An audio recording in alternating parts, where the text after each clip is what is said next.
하나님의 말씀 요엘서 2장 23절입니다. 시온의 자녀들아, 너희는 너희 하나님 여호와로 인하여 기뻐하며 즐거워할지어다.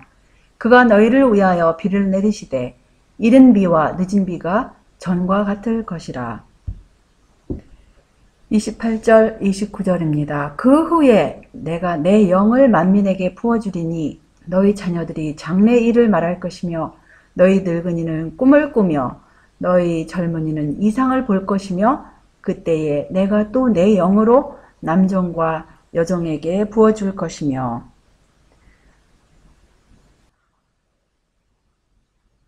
이 요엘서 2장 23절과 28절 29절 그 성취가 언제 처음 이루어졌습니까?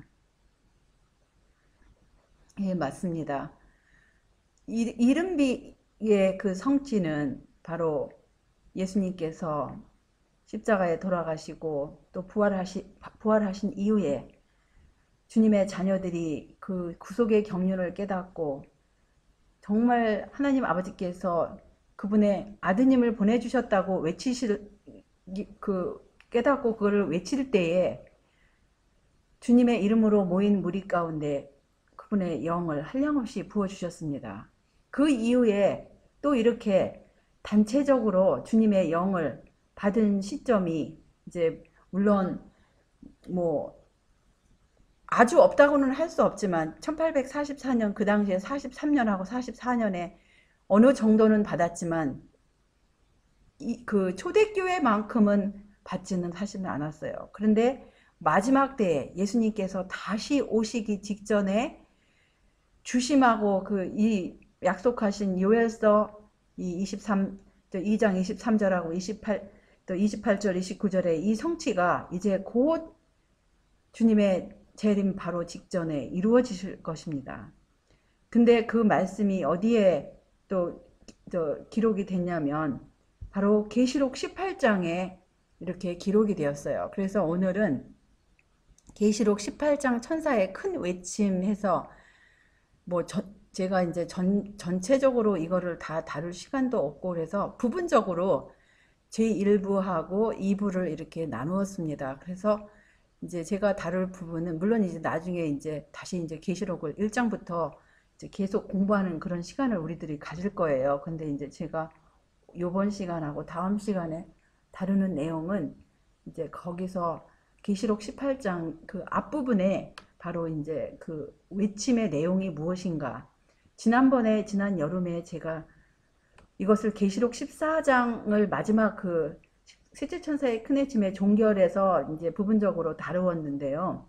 계시록 18장 요 천사의 큰 외침은 바로 계시록 14장의 그 목소리가 그 내용이 다시 선포하는 내용인데 여기서는 이제 좀 더 자세히 다루겠습니다. 그래서 이제 보실 것 같으면 계시록 18장 1절로 3절을 보실 것 같으면 이 일 후에 다른 천사가 하늘에서 내려오는 것을 보니 큰 권세를 가졌는데 그의 영광으로 땅이 환하여지더라.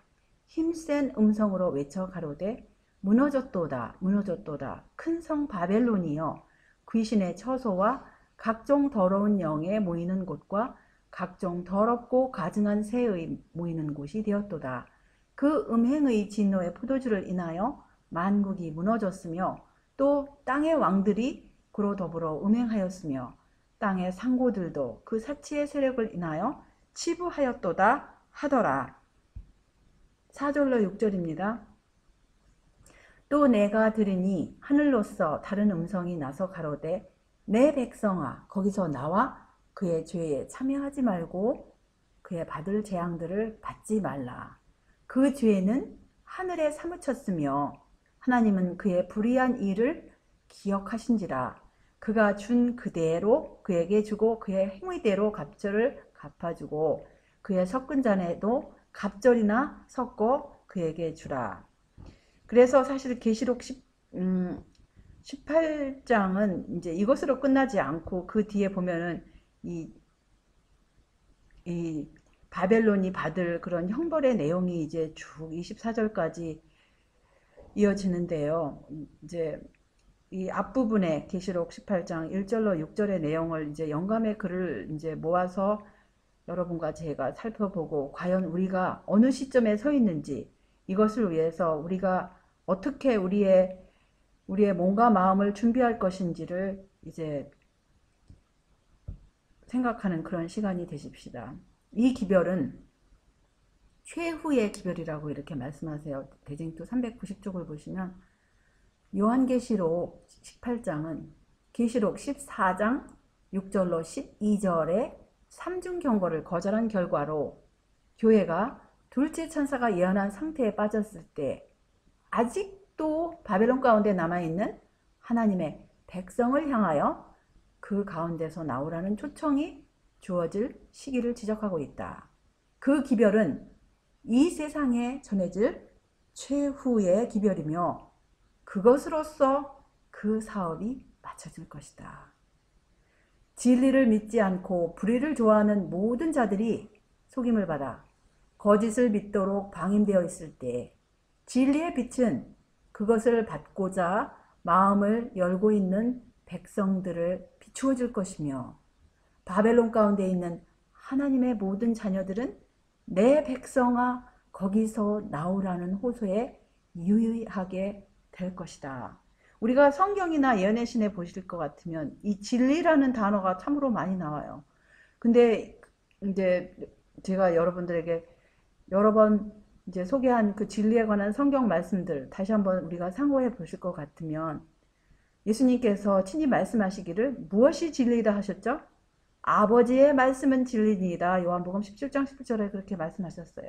그 다음에 내가 곧 길이요 진리요 생명이라고 말씀하시고 또 구약에 보시면 시편 31편 5절에 보시면 진리의 하나님 아버지도 진리이시고 또 예수님과 그분의 아버지께서 진리가 되심으로 그분들의 영은 성령, 거룩한 영인데 성령은 바로 그분들의 영이기 때문에 진리의 주인 되신 영이기 때문에 진리의 영이라고 불려지고 그 다음에 시편 119편 142절하고 151절을 보시면 하나님의 계명은 진리라고 그랬어요. 그런데 여기 보시면 진리를 믿지 않고 불의를 좋아하는 모든 자들이 속임을 받아 거짓을 믿도록 방임된다고 그랬어요. 그래서 진리의 빛은 그것을 받고자 마음을 열고 있는 사람들을 비춰줄 것이며 결국은요. 처음부터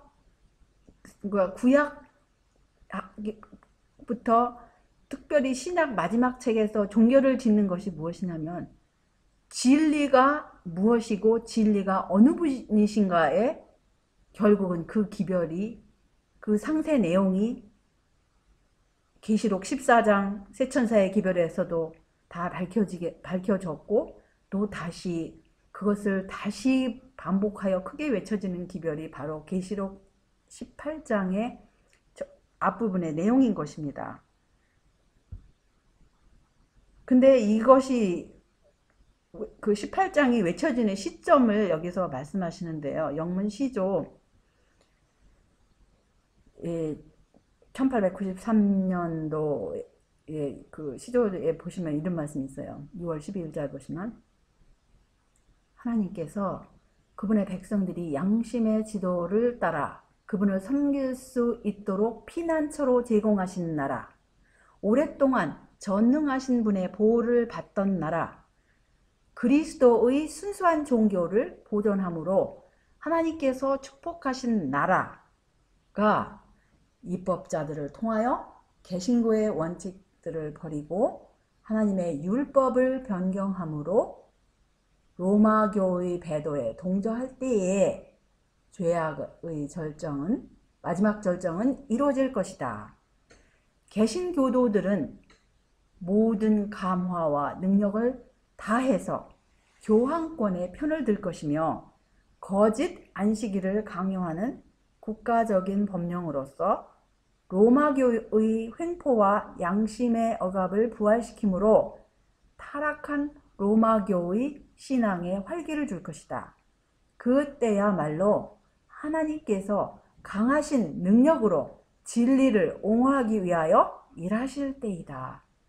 그래서 여기 보실 것 같으면 어떤 나라가 국가적인 법령을 제정한다고 이렇게 하시는데, 그 나라의 특징이 뭐냐면은 하나님께서 이렇게 그분의 백성들, 핍박받는 백성들이 양심의 지도를 따라 그분을 섬길 수 있도록 피난처로 제공하신 나라이고, 또 그분께서 특별히 보호하신 나라이고, 또 이 마지막 때 그 예수님의 순수한 종교를 보존함으로 하나님께서 축복하신 나라라고 이렇게 분명히 말씀하세요. 그 나라가 성경에, 계시록에 계시자 사도 요한께서 보신 계시가 있어요. 그분이 반모섬에 계시는 동안에 이렇게 본 계시를 보실 것 같으면, 한 짐승이 나왔는데 그 짐승이 어떤 짐승입니까? 땅에서 나온 짐승이, 땅에서 짐승이 나오는 거 봤어요. 요한이 보실 때, 계시 가운데 보실 때 땅에서 짐승이 나왔는데, 짐승은 곧 성경에서 뭘 상징하죠? 나라들이라고 그랬어요. 그 다니엘에 보면은 여러 짐승들이 나오는데 바로 나라들. 이 짐승은 땅에서 올라와요. 근데 이제 땅은 무엇의 반대입니까? 바다의 반대예요, 사실은. 바다는 곧 무엇을 상징하죠, 성경에서? 여러 나라, 족속, 백성, 방언이라고 이렇게 계시록 17장 15절에 말씀하십니다. 근데 이 나라는 이렇게 땅에서 사람들이 많지 않은 그런 지역에서 올라오고, 그 다음에 이 짐승의 특징이 두 뿔이 있어요. 뿔은 뭐냐? 그 능력을 나타낸다는 거죠. 근데 이 나라의 그 정치 체제가 능력 있는 정치 체제로 시작했다고 그랬어요. 그것은 뭐냐면은 개신교 신앙의 원칙하고 민주공화국 체제를 말하는 그런 그 두 체제로 국가가 운영될 때 아주 능력 있는 국가로 이렇게 출범을 했습니다. 근데 이 나라가 지금 계시 가운데 보니까 용처럼 말해요. 아주 씩씩거리면서 이렇게 양의 특징을 가지는 대신에 오히려 나중에는 용처럼 이렇게 말하는 나라가 있는데, 바로 그 나라는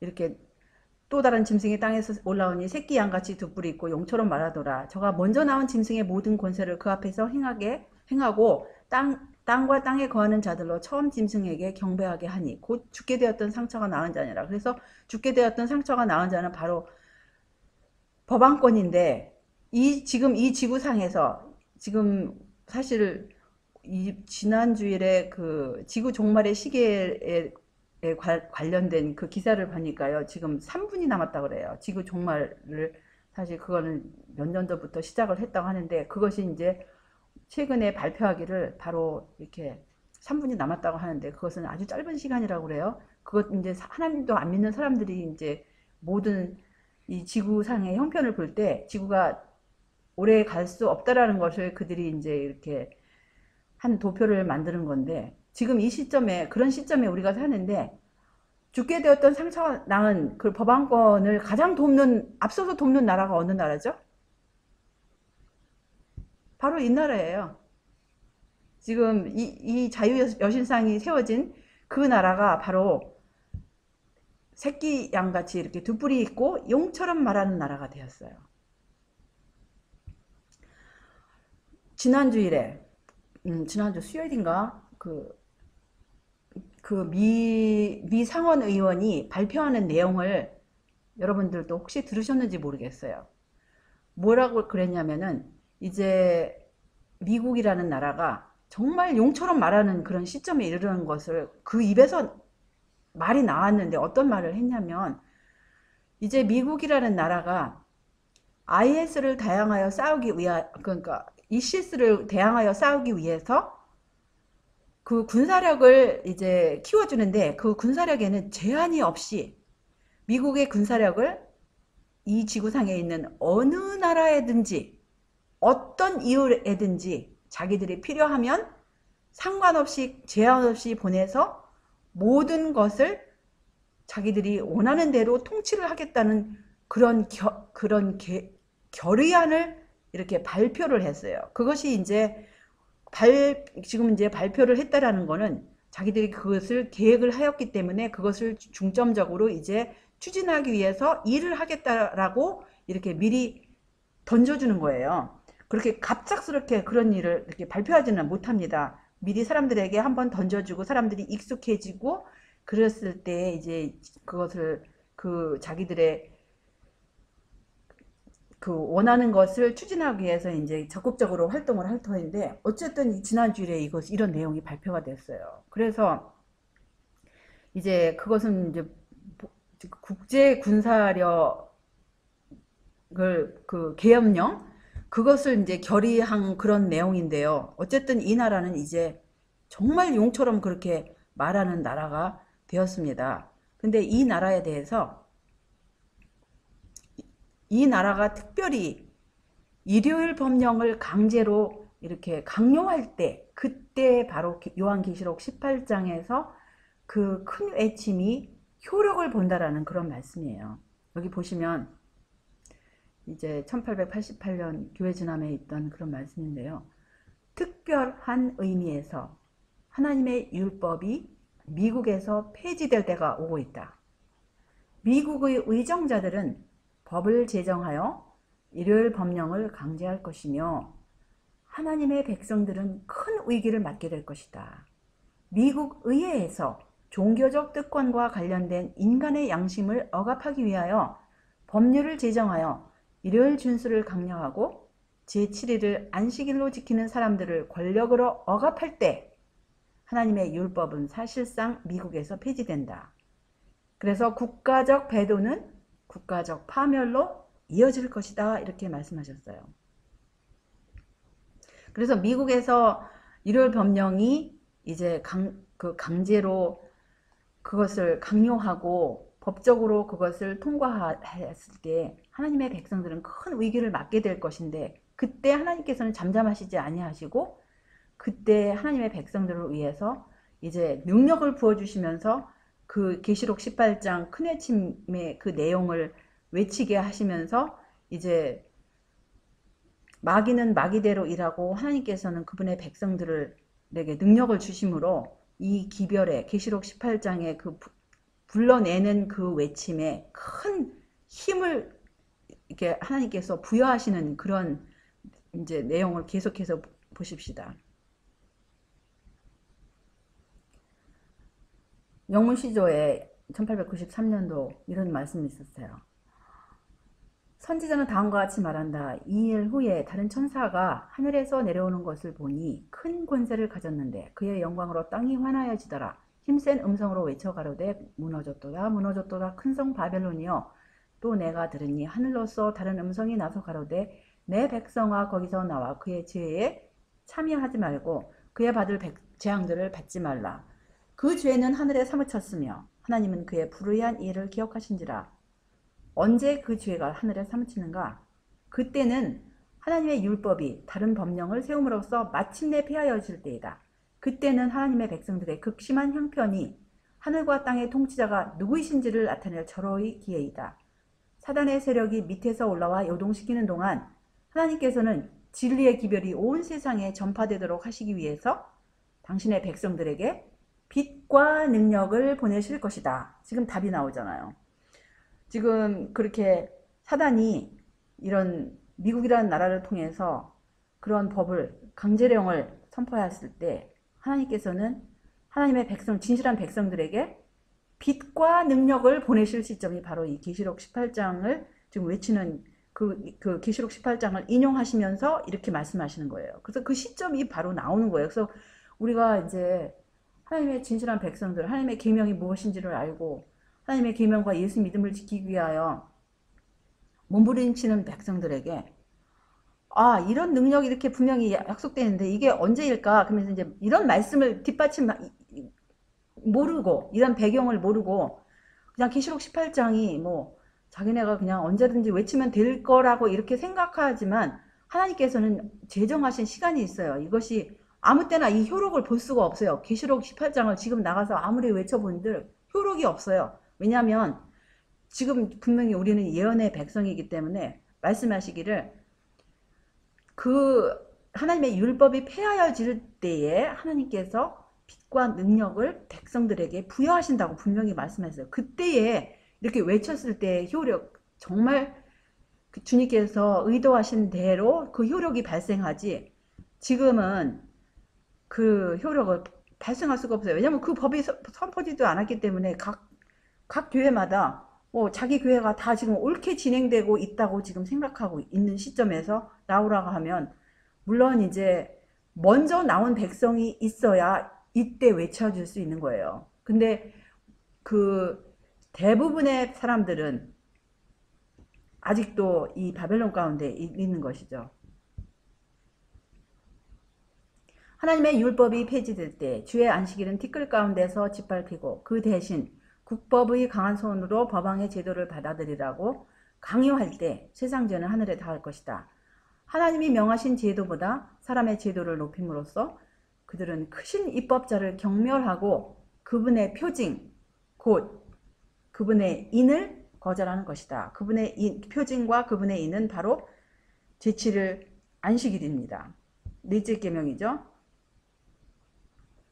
여기 6증언 60쪽을 보실 것 같으면, 셋째 천사의 기별은 힘있게 전파되어야 한다.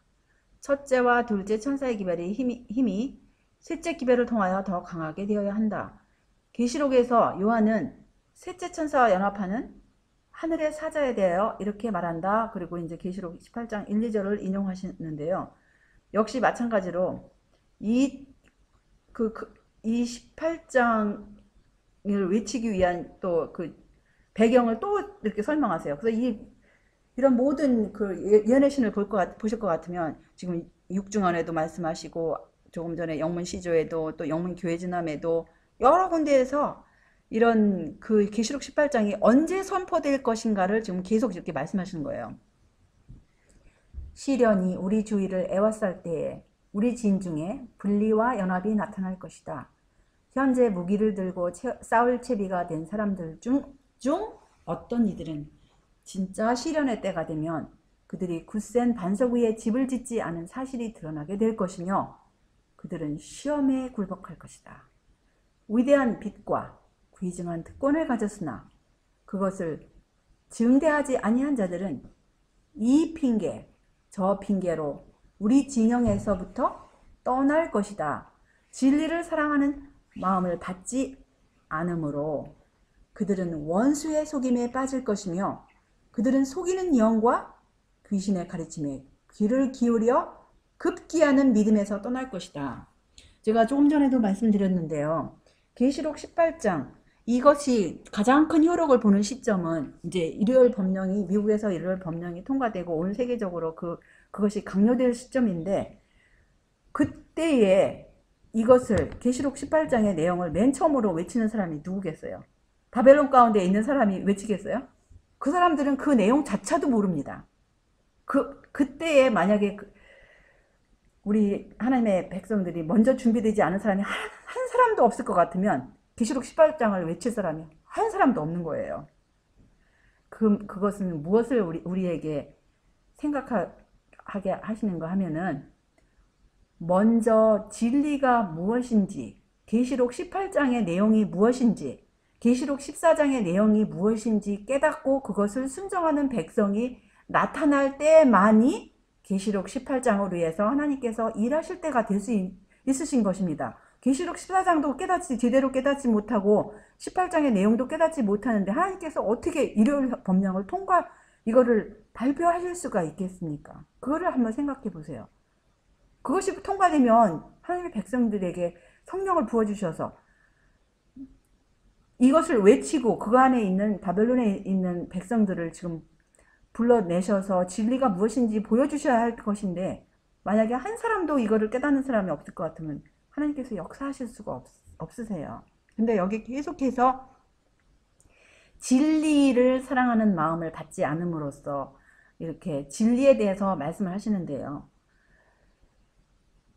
이 정말 진리를 사랑하는 마음을 받지 않을 때에는 진리의 원수의 속임에 빠질 수밖에 없는 거예요. 왜냐하면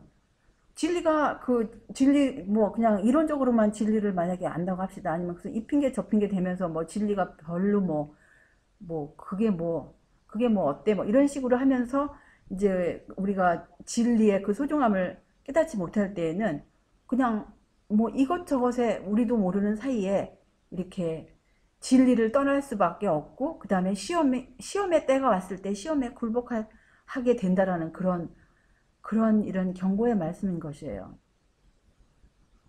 그래서 보시면 현재 무기를 들고 싸울 체리가 된 사람들 중 어떤 이들은 진짜 시련의 때가 되면 그들이 굳센 반석 위에 집을 짓지 않은 사실이 드러나게 될 것이며, 그들은 시험에 굴복할 것이다. 위대한 빛과 기증한 특권을 가졌으나 그것들을 증대하지 아니한 자들은 이 핑계 저 핑계로 우리 진영에서 떠날 것이다. 진리를 사랑하는 마음을 받지 않으므로 그들은 원수의 속임에 빠질 것이며, 그들은 속이는 영과 귀신의 가르침에 귀를 기울여 굽게 하는 믿음에서 떠날 것이라고 이렇게 말씀하셨어요. 그러나 다른 한편 핍박의 폭풍이 우리에게 엄습해 올 때 참된 양들은 목자의 음성을 들을 것이다. 그리스도를 사랑하는 것과 우리 형제를 사랑하는 것은 우리가 예수와 함께 지냈으며 그분께로부터 배운 사실을 세상에 증거할 것이다. 그러면 셋째 천사의 기별은 확장되어 큰 외침이 될 것이며 온 세상은 여호와의 영광으로 환하게 될 것이다. 셋째 천사의 기별이 큰 소리로 불어나서 전파될 때 그와 같은 선포에는 큰 능력과 영광이 수반될 것이다. 하나님의 백성들의 얼굴은 하늘의 빛으로 빛나게 될 것이다. 여기 보시면 이제 그건 조금 전에는 7증언이었고 이거는 118쪽인데요. 요한계시록 18장에 예언된 바와 같이 셋째 천사의 기별은 짐승과 그의 우상에 대하여 최후의 경고를 하는 자들에 의하여 큰 능력으로 선포될 것이다 라고 이렇게 말씀하시는 거예요. 이것은 셋째 천사의 큰 외침으로 전해지도록 하나님이 주신 기별이다. 믿음과 열성이 그들이 가진 진리의 지식과 조화를 이루는 자들은 구원하고 거룩하게 하는 능력 그대로의 진리를 그들이 접촉하는 자들에게 전해줌으로써 하나님께 대한 그들의 충성을 드러낼 것이다. 그들의 성결과 이기심 없는 봉사의 생애는 하늘나라의 생명의 원칙과 조화를 이루게 될 것이다. 계시록 18장의 예언은 곧 성취될 것이다. 셋째 천사의 기별이 전해지고 있는 동안에 또 다른 천사가 큰 권세를 가지고 하늘에서 내려올 것이다. 땅은 그의 영광으로 환하여질 것이다. 헌신한 인간 도구들을 주의 영이 매우 은혜스럽게 축복할 것이므로 남녀들과 아이들이 그들의 입술을 열어 찬양과 감사를 올릴 것이며, 물이 바다를 덮음같이 그분의 탁월한 영광으로 땅에는 어떤 지식이 가득하게 될 것입니까? 하나님을 아는 지식이 가득하게 될 것이라 그랬어요. 그래서 시작할 때 확실한 것을 끝까지 굳게 잡은 사람들은 셋째 천사의 기별이 큰 능력으로 포고될 때 온전히 깨어있게 될 것이다. 그래서 결국 계시록 14장과 계시록 18장의 그 내용, 마지막 최후의 경고의 내용은 하나님을 아는 지식이 포함이 되었어요. 하나님을 아는 지식과 또 하나님의 계명과 예수 믿음, 짐승의 표, 이 모든 것이 포함되어 있는데, 하나님의 진실한 정말 여러분과 제가 이렇게 시작할 때 확실한 것을 끝까지 굳게 잡음으로써 이 셋째 천사의 기별이 큰 능력으로 포고될 때 정말 온전히 우리 모두가 깨어있게 되기를 정말 간절히 우리가 그렇게 되기를 바랍니다. 셋째 천사의 기별이 큰 소리로 불어나서 외쳐지고 큰 능력과 영광이 마지막 사업에 수반될 때 하나님의 충성된 백성들은 그 영광에 참여하게 될 것이다. 그들로 환난의 때를 통과하도록 소송케 하고 힘을 주는 것은 늦은 비이다, 이렇게 말씀하셨어요. 셋째 천사의 기별이 필요하였다. 이 선포가 있어야 하였다. 첫째와 둘째 천사들의 기별하에 신랑을 맞으러 나간 많은 사람들이 세상에 주어진 마지막 시험의 기별인 셋째 천사의 기별을 거절하였다. 이 배경은 1844 43년하고 44년 그 첫째, 둘째 천사 기별이 처음으로 선포, 거기에 참여한 사람들이, 많은 사람들이 그 이후에, 실망 이후에 밝혀진 셋째 천사의 기별을 다 받아들이지 아니하고 거의 대부분이 거절하고 불과 몇 사람이 다시 이제 그 말씀을 연구하고 셋째 천사의 기별을 이제 깨달은 내용을 말씀하시는 거예요. 근데 이제 여기 이제 또 이렇게 말씀하세요. 계시록 18장의 대표전 다른 천사가 그의 기별을 전할 때 유사한 사업이 성취될 것이다. 첫째와 둘째, 셋째 천사들의 기별은 반복되어야 할 것이다. 그러면서 이제 계시록 18장을 인용하시면서 18장 그 앞부분 2절로 5절을 인용하셨는데요. 그 기별은 교회에게 선포될 것이다. 그래서 이 마지막 때에도 또다시 한번 이것이 이제 그 외쳐질 것을 말씀하시는데요. 1844년의 운동에 그처럼 힘있게 사람들을 감동시켰던 그 능력은 다시 나타나게 될 것이다. 셋째 천사의 기별은 속삭이는 음조로서가 아니고 큰 음성으로 전해질 것이다. 셋 천사의 기별은 세상에다 삼중의 빛을 주기 때문에 한데 묶여야 한다. 요한은 계시 중에 말하기를 다른 천사가 하늘에서 내려오는 것을 보니 큰 권세를 가졌는데 그의 영광으로 땅이 환하여지더라. 그래서 18장 2절로 5절을 인용하셨고요. 이것은 세상의 마지막이며 삼중 기별을 전하는 것을 묘사한 것이다. 셋째 천사의 기별이 큰 소리로 전파될 때 온 세상은 그의 영광으로 환하여질 것이며 그분의 백성 위에 성령이 부어질 것이다. 영광의 자원은 셋째 천사의 기별에 마치는 사업을 위해 축적되고 있다. 약속의 실현, 성령의 임함을 위해 하늘로 올라간 기도는 단 하나도 손실되지 않을 것이다. 모든 기도는 모아져서 온 세상에 하늘의 가마력에 치료하는 홍수와 모아진 빛을 쏟아붓고 넘칠 준비가 되어 있다. 여기 이 기별 68쪽을 보시면요. 계시록 18장 전체를 보면 무너진 바벨론은 주님께서 첫째와 둘째와 셋째 천사의 기별 가운데 주신 경고의 기별들을 받아들이지 않으려고 하는 교회들을 의미한 것을 알 수 있다. 그래서 여기서는 법안권뿐만 아니라 법안권의 가르침을 쫓는 모든 그런 무너진 바벨론, 그런 모든 교회들을 다 무너진 바벨론이라고 이렇게 말씀하시는 것을 우리가 이 영감의 글을 통해서 알 수 있는 것입니다. 저들은 진리를 거절하였으며 거짓말을 받아들였다.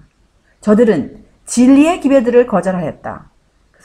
그러면서 데살로니가 후서 2장 1절로 12절을 보라. 요한계시록 18장의 기별은 분명하고 뚜렷하게 밝혀져 있다. 누구든지 18장을 읽는 자는 속임을 당할 필요가 없다라고 이렇게 말씀하시는 거예요. 여기 이제 저 시소다 번역은 조금 약간 좀 미흡한 그런 부분이 있어가지고 제가 이제 이렇게 했는데요. 여기 보실 것 같으면 무너진 바벨론은 법안권만을 지금 말씀하시는 거 아니세요? 첫째, 둘째, 셋째 천사 기별을 받아들이지 않는 그런 모든 교회들이 다 무너진 바벨론이에요. 진리를 거절한 교회들이에요. 근데 진리가 조금 전에도 제가 말씀드렸는데 진리가 무엇인지, 진리가 누구인지 그것이 다시 그것을 이제 밝혀야 되는데 진리 대신에 거짓 것을 선포하고 거짓 것을 가리키는 모든 그런 소위 기독교 단체들이 다 여기 무너진 바벨론에 속하는 것입니다. 그래서 우리가 이 마지막 때에 진리가 무엇인지, 진리가 누구인지 아는 것은 우리 영생과 직결되는 그런 사항인 것입니다.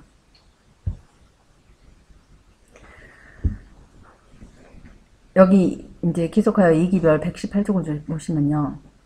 이제 두 번 부르심이라는 그런 내용을 우리가 볼 수 있어요. 예수님께서는 공중봉사의 생애를 시작하셨을 때 성전을 신성모독의 죄에서 정결케 하셨다. 오타입니다. 또한 주님의 마지막 봉사의 행위로서 성전을 두 번째로 깨끗게 하시는 일을 하셨다. 그처럼 세상을 경고하는 마지막 사업에 있어서도 당신의 교회에게 두 번에 걸친 뚜렷한 부르심을 보내셨다.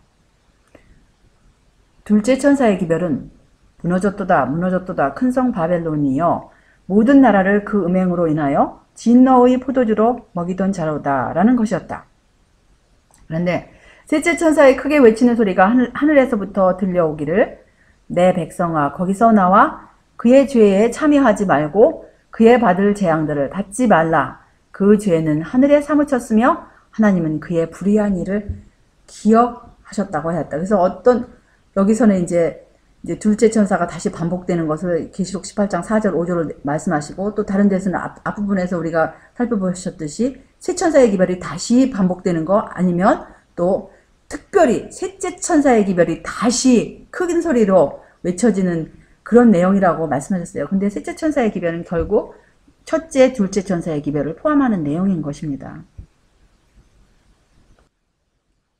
이 일 후에 다른 천사가 하늘에서 내려오는 것을 보니 큰 권세를 가졌는데 그의 영광으로 땅이 환하여지더라. 힘센 음성으로 외쳐 가로되 무너졌도다 무너졌더라 큰 성 바벨론이여 라고 계시자는 말한다. 이것은 둘째 천사에 의해 주어진 기별, 즉 바벨론이 모든 나라를 그 음행으로 인하여 진노의 포도주로 먹인 까닭에 무너졌다는 기별과 동일한 기별이다.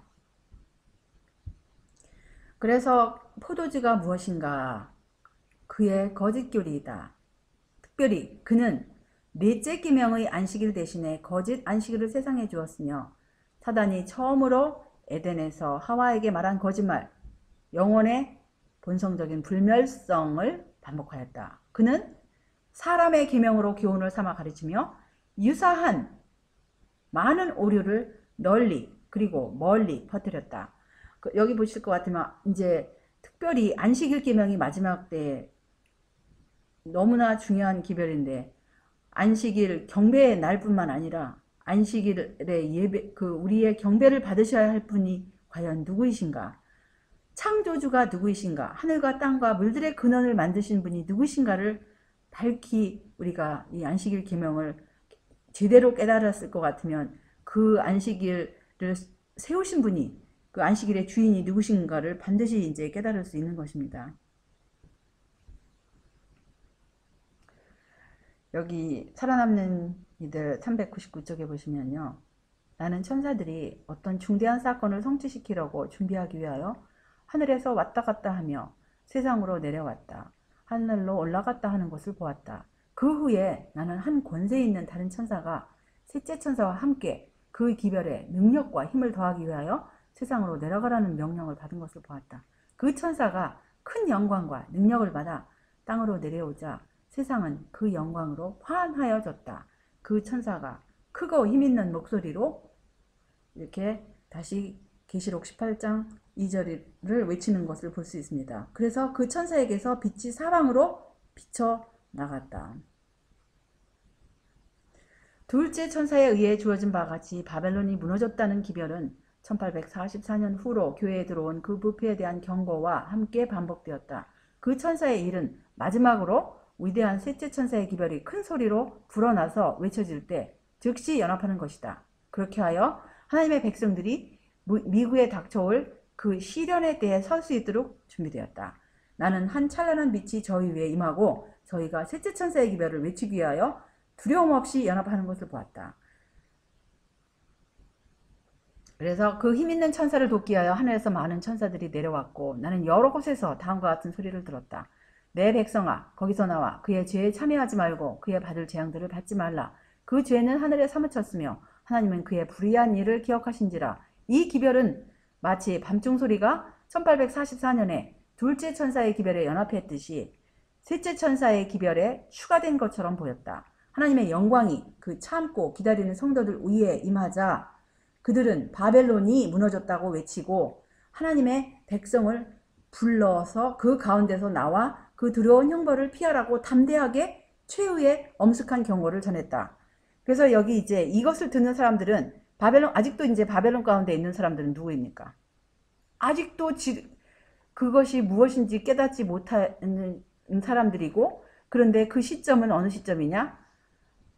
이제 미국에서 일요일 법령이 강제로 이렇게 강요할 때에 그 다음에 하나님의 참 계명인 안식일이 완전히 짓밟혀질 때에 이제 그 참고 기다리는 성도들 위해 주님의 영광이 임하여서 그들이 두려움 없이 담대하게 마지막 경고, 아직까지도 그곳에 남아있는 백성들을 향하여 외치는 것입니다. 이미 나와있는 백성이 있어야 그 외칠 거 아닙니까?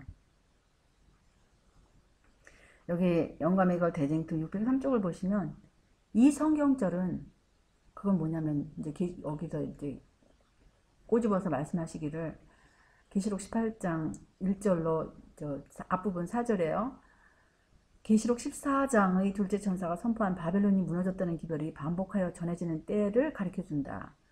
그리고 그것은 1844년 여름에 그 기별이 처음 선포된 이래 바벨론을 구성하고 있는 모든 단체에 침투된 타락의 상태를 첨가해서 말해준다. 여기에는 종교계의 두려운 상태가 묘사되어 있다. 진리를 거절할 때마다 사람의 마음은 더욱 어둡고 더욱 완고해져서 그들은 마침내 대단한 불신으로 무장하게 된다. 그들은 하나님께서 주신 경고를 무시하여 10계명 중 한 계명을 계속해서 범하고 마침내 그들은 그 계명을 거룩히 지키는 사람들을 박해하게 되었다. 이 예언에서 알려주는 시대의 바벨론에 대하여 다음과 같이 기록되어 있다. 그 죄는 하늘에 사무쳤으며 하나님은 그의 불의한 일을 기억하신지라. 바벨론의 죄는 차고 넘쳐 있으며 그의 멸망의 시기는 절박해 왔다. 그러나 하나님께서는 아직도 바벨론 가운데 한 백성을 가지고 계신다. 그러므로 하나님의 심판이 내리기 전에 그 충성된 자들은 그의 죄에 참여하지 말고 그의 받을 재앙들을 받지 말도록 불러냄을 받아야 한다. 여기서는 그 시조타에서는 여기 그걸 안 넣었어요. 그래가지고 삽입을 했어야 되는데 직역을 할 것 같으면 그러나 하나님께서는 아직도 라는 단어가 거기 들어가야 돼요. But God still has a people in Babylon 이렇게 나왔거든요. 그래서 아직도 하나님께서는 그 바벨론 가운데 한 백성을 가지고 그러니까 불러내는 그 기별이 필요한 거죠. 아직도 그 남아있는 백성 그러니까 마지막 불러내는 거예요.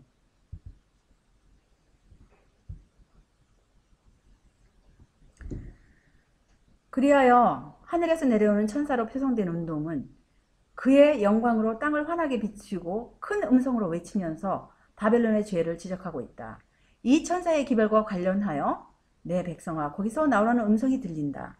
셋째 천사의 기별과 함께 연합한 이 선포는 땅 위의 주민에게 주어져야 할 마지막 경고가 된다. 마지막 경고예요. 이 경고 이외에는 더 이상 없어요. 그 다음에 이제 이 경고를 거절한 사람들이 무엇을 받게 됩니까? 계시록 16장. 계시록도 이제 순서적으로는 되어 있지 않았어요. 계시록 사실 18장 이후에 계시록 16장의 내용이 나와야 될 것 같죠? 근데 그렇지 않습니다.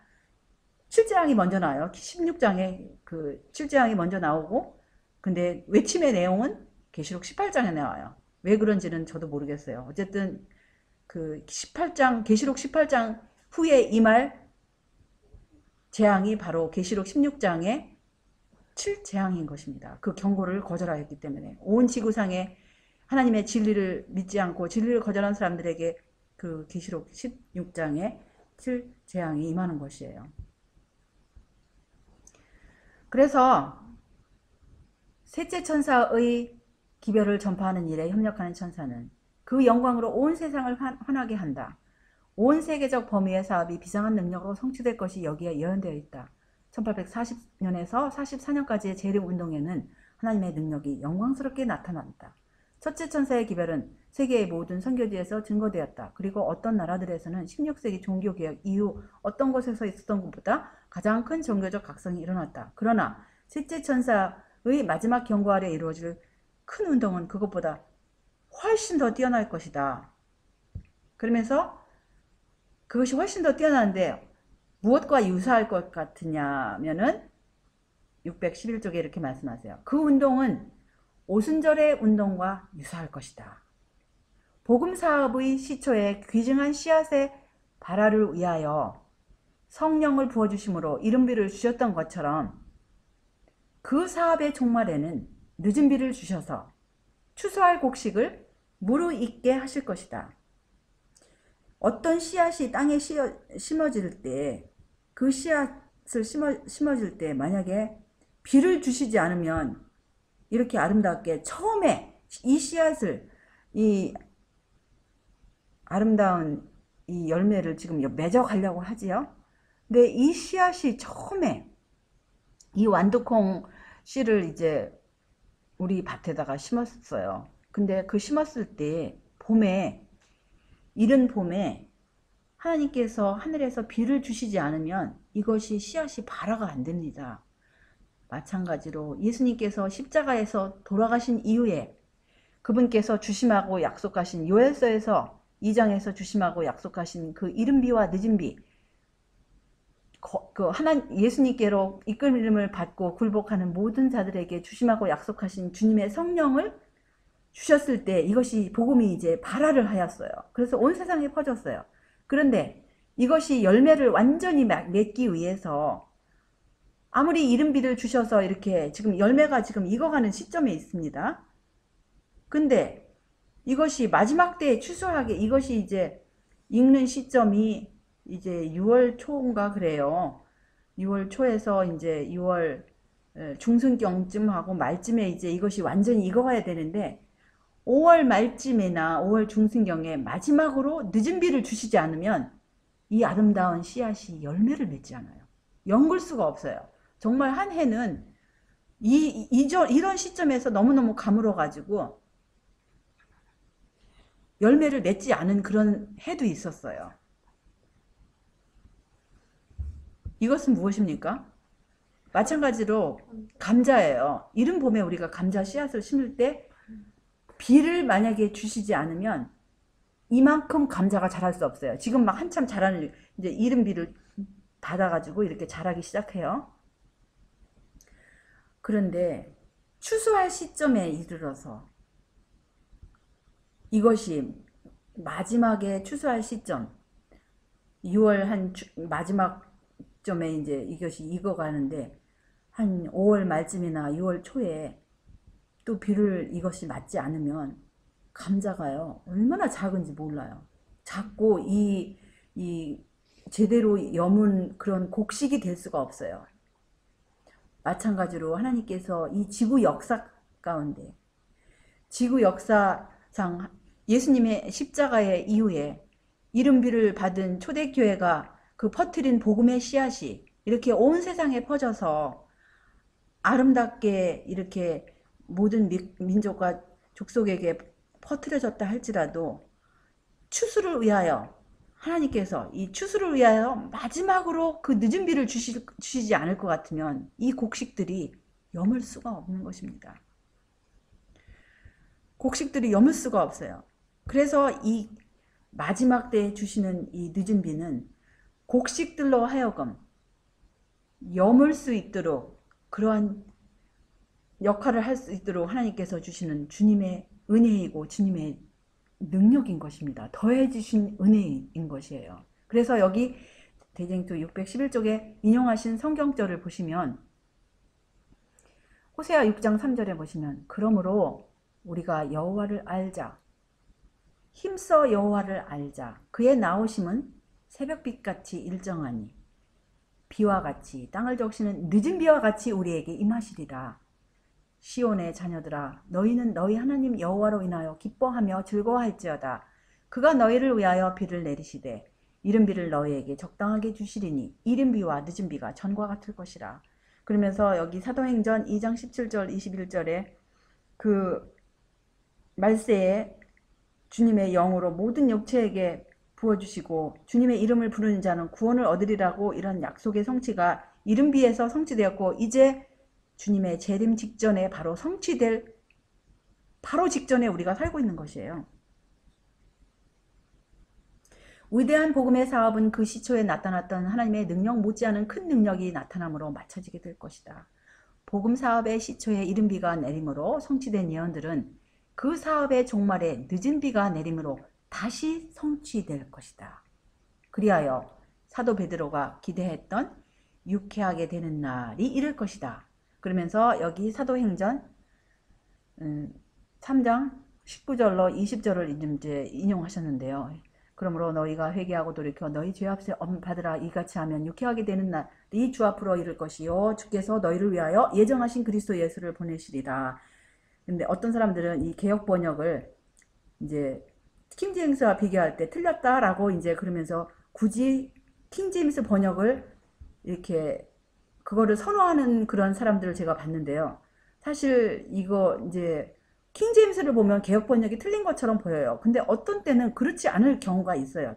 특별히 이 성경절은 그런데요. 왜냐하면 여기 유쾌하게 이르는 날이 아니면 새롭게 함이 이를 때, 그 때라는 그 단어가 사실은요, 킹제임스는 때라고 해가지고 그 when이라는 단어를 그렇게 킹제임스에 썼는데 사실은 그 때라는 것이 호포스라는 그런 그 헬라어를 보실 것 같으면 때라고도 했지만 연결되는 것처럼 그렇게 그러니까 그 접속사처럼 그렇게 사용하기도 하는 거예요. 그래서 개역 번역도 굳이 틀렸다고 할 수가 없어요. 뭐 킹제임스로 굳이 뭐 when이라는 그런 뜻도 있지만 접속사처럼 그렇게 되면 우시리라 이렇게 그렇게도 할 수 있어요. 왜냐하면 그것이 한 가지의 그런 뜻만이 있는 단어가 아니거든요. 그래서 우리는 그걸 이렇게 포괄적으로 양면으로다가 다 생각할 수 있어요. 하나님의 종들은 거룩한 헌신으로 빛나고 밝은 표정을 얼굴에 짓고 하늘에서 온 기별을 선포하기 위하여 이곳에서 저곳으로 분질이 왕래할 것이다. 온 세상은 무수한 음성으로 경고를 받을 것이다. 이적들이 일어나고 병자들이 고침을 받게 될 것이며 표적과 기사들이 믿는 사람들에게 따를 것이다. 사단도 또한 거짓 기사들을 행하되 심지어 사람들의 눈앞에서 불이 하늘로부터 내려오게까지 할 것이다. 이리하여 세상의 거민들은 그들의 입장을 분명히 취하게 될 것이다. 그래서 이제 온 지구상에 마지막 기별이 선포될 때 각 사람은 자기의 입장을 이제 분명히 해야 될 그런 시점이 이르러 오는 거예요. 그래서 이 기별은 변론으로 전해지기보다 하나님의 영의 깊은 감동으로 전해질 것이다. 변론으로는 벌써 제시되었다. 씨앗은 이미 뿌려졌으므로 이제는 그것이 자라나서 열매를 맺을 것이다. 선교인들에 의하여 전달된 인쇄물들은 감화력을 발휘해왔다. 그러나 감동을 받은 많은 사람들은 진리를 충분히 이해하거나 순종하는 일에 장애를 받아왔다. 이 인쇄물들이 선포하긴 하지만 아직도 감화력이 어느 정도 있었지만 이 진리를 충분히 이해하거나 순종하는 일에 장애를 받아왔다는 거예요. 그런데 이 마지막 때 바로 이 재림 직전에 이제 일요일 법령이 통과됐을 때에 이제는 밝은 광선이 각 곳으로 뚫고 들어가서 진리가 분명하게 드러나게 된다. 그리하여 하나님의 정직한 자녀들은 그들을 결박하고 있던 줄을 끊어버리게 된다. 이제는 혈안관계, 교회관계가 그들을 붙들어줄 수 없을 정도로 무력해진다. 진리는 다른 어떤 것보다 더욱 귀중하다. 여러 기관들이 진리를 대적하기 위하여 결속하였을지라도 많은 사람들이 주님 편에 서게 된다. 그래서 이 진리라는 말씀이 또 여러 번 나오잖아요. 그래서 결국은 이 계시록 14장의 세천사의 그 현대 진리, 그 다음에 마지막 그 진리의 선포, 계시록 18장의 선포는 결국 진리가 누구이냐, 진리가 무엇이냐, 제대로 아는 백성들이 진리를 순종하고 그 진리를 제대로 선포하고 능력을 받을 것입니다. 진리를 위해서는 그야말로 어떤 다른 것보다도 목숨보다도 더 소중한 것이 오직 진리임을 계속해서 이렇게 말씀하세요. 나는 그 전신갑주를 입고 있는 자들이 큰 능력으로 진리를 선포하는 것을 들었다. 그것은 영향력이 컸다. 지금까지는 많은 사람들이 묶여 있었다. 즉 어떤 부인들은 그들의 남편에게, 어떤 아이들은 저들의 부모에게 속박당해왔다. 진리를 듣지 못하도록 방해를 받아온 신실한 영혼들은 이제 그것을 갈급한 심령으로 굳게 붙들었다. 그들은 친척에 대한 두려움 같은 것은 아랑곳하지 않았다. 그들에게는 이제 오직 진리만이 있을 뿐이었다. 그 진리는 생명보다도 더 귀한 것이었다. 그래서 이 마지막 때 계시록 18장을 외칠 사람들도 역시 이 말씀처럼 생명보다도 더 귀중하기 때문에 목숨을 내놓고 그 계시록 18장을 외치는 것이고, 그 다음에 거기 그 바벨론 가운데 남아있는 백성들도 이제는 그 진리가 무엇인지 깨닫고 마지막으로 나오는 장면이 바로 계시록 18장이에요.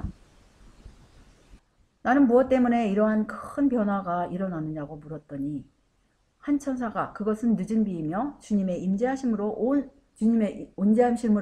새롭게 하심이며 셋째 천사의 큰 외침이다라고 이렇게 말씀을 천사가 이렇게 하셨는데요. 어쨌든 여러분과 저에게 그동안 주신 이런 모든 진리에 관한 이 모든 글에 우리가 완전히 뿌리를 받고 진리의 소중함을 느끼고 이 진리가 생명보다도 귀한 것을 느낀 그런 자만이 일요일 법령이 통과됐을 때 우리는 그 짐승의 표를 주님의 능력으로 주님의 전신갑주를 입고 짐승의 표를 거절할 것입니다. 그럴 때 정말 주님의 임재하심으로부터 새롭게 함을 받고 이 마지막 셋째 천사의 큰 외침을 그렇게 할 것입니다. 그래서 스가랴 8장에 보시면 7절로 8절에 보시면 만군의 여호와가 말하노라. 내가 내 백성을 동방에서부터 서방에서부터 구원하여 내고 인도하여다가 예루살렘 가운데 거하게 하리니 그들은 내 백성이 되고 나는 성실과 정의로 그들의 하나님이 되리라. 그런데 예루살렘이 어디입니까? 앞부분에 보시면 나 여호와가 말하노라. 내가 시온에 돌아왔은즉 예루살렘 가운데 거하리니 예루살렘은 무슨 성읍? 진리의 성읍이라 일컫겠고 만군의 여호와의 산은 성산이라 일컫게 되리라. 그래서 예루살렘은 예수님께서 계시는 곳, 예수님의 영으로 진리가 무엇인지 진리의 영으로 그분의 자녀들, 진리를 거절하지 않은 자녀들에게 진리가 무엇인지를 가르쳐 주시는 그러한 그야말로 예루살렘은 어떤 지금 저 팔레스타인에 있는 어떤 지정된 물리학적인 장소가 아니고 진리가 선포되는 곳, 진리가 무엇인지 순종하는 곳, 그러한 자녀들이 있는 곳이 바로 마지막 영적 예루살렘인 것입니다. 그래서 만군의 여호와가 말하노라. 그 후에 여러 백성과 많은 성읍의 거민이 올 것이라. 이 성읍 거민이 저 성읍에 가서 이르기를 우리가 속히 가서 만군의 여호와를 찾고 여호와께 은혜를 구하자 할 것이면 나도 가겠노라 하겠으며 많은 백성과 강대한 나라들이 예루살렘으로 와서 만군의 여호와를 찾고 여호와께 은혜를 구하리라. 마지막입니다. 만군의 여호와가 말하노라. 그 날에는 방언이 다른 열국 백성 10명이 유다 사람 하나의 옷자락을 잡을 것이라. 곧 잡고 말하기를 하나님이 너희와 함께 하심을 들었나니 우리가 너희와 함께 가려 하노라 하리라 하시니라. 여러분과 제가 모두가 다 같이 정말 이 마지막 때 주신 이 진리의 기별을 꼭 붙잡고 순종함으로써 모두가 다 이 마지막 계시록 18장의 이 큰 외침에 참여하시는 우리 모두가 되시기를 바라면서 말씀을 적겠습니다. 아멘.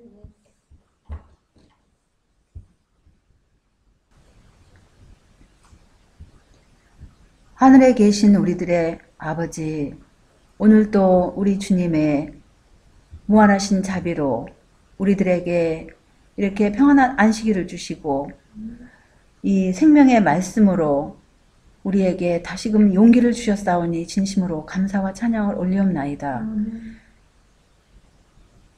이 계시록 18장 큰 외침이 이제 곧 외치어지려고 하는 이 시점에 우리가 살게 하시고 이때까지 우리에게 주님의 은혜로서 우리의 생명을 연장시켜 주시고 무엇보다도 이 18장의 내용을 우리에게 밝혀주셨사오매